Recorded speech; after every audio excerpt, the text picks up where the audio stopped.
জীবনে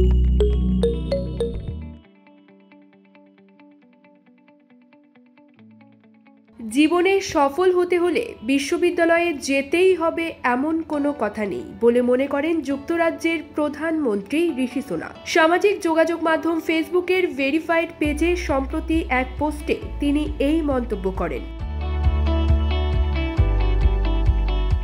তার এই পোস্টের পর থেকে চলছে ব্যাপক আলোচনা। কেউ কেউ ঋষি সুনাকের এ কথার সমালোচনা করেছেন, আবার কেউ কেউ তাকে প্রশংসায় ভাসিয়েছেন। বাদ যায়নি বাংলাদেশের অনেক ফেসবুক ব্যবহারকারী, তারাও সুনাকের পক্ষে বিপক্ষে সেই পোস্ট শেয়ার করছেন। একজন লিখেছেন, আমি আপনার সঙ্গে সম্পূর্ণ একমত। আরেকজন লিখেছেন, জরুরি ভিত্তিতে আপনি ওষুধ নিন।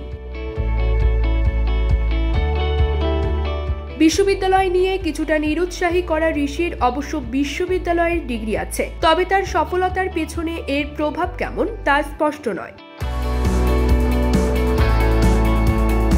ঋষি সুনাক 2015 সালে প্রথম উত্তর ইংল্যান্ডের ইয়র্কশায়ার কাউন্টির রিচমন্ড এলাকার এমপি হন। রাজনীতিতে দ্রুত উত্থান ঘটে তার। থেরেসা মের সরকারের ঋষি সুনাক স্থানীয় সরকার বিভাগে জুনিয়র মন্ত্রী হন। পরে বরিস জনসন ক্ষমতা নেওয়ার পর তাকে পদোন্নতি দিয়ে অর্থ মন্ত্রণালয়ের চিফ সেক্রেটারি নিয়োগ করেন। 2020 সালের ফেব্রুয়ারিতে সুনাক ব্রিটেনের চ্যান্সেলর অফ এক্সচেকার হন। 2022 সাল থেকে যুক্তরাজ্যের প্রধানমন্ত্রী হিসেবে দায়িত্ব পালন করছেন ভারতীয় বংশোদ্ভূত কনজারভেটিভ পার্টির এই নেতা।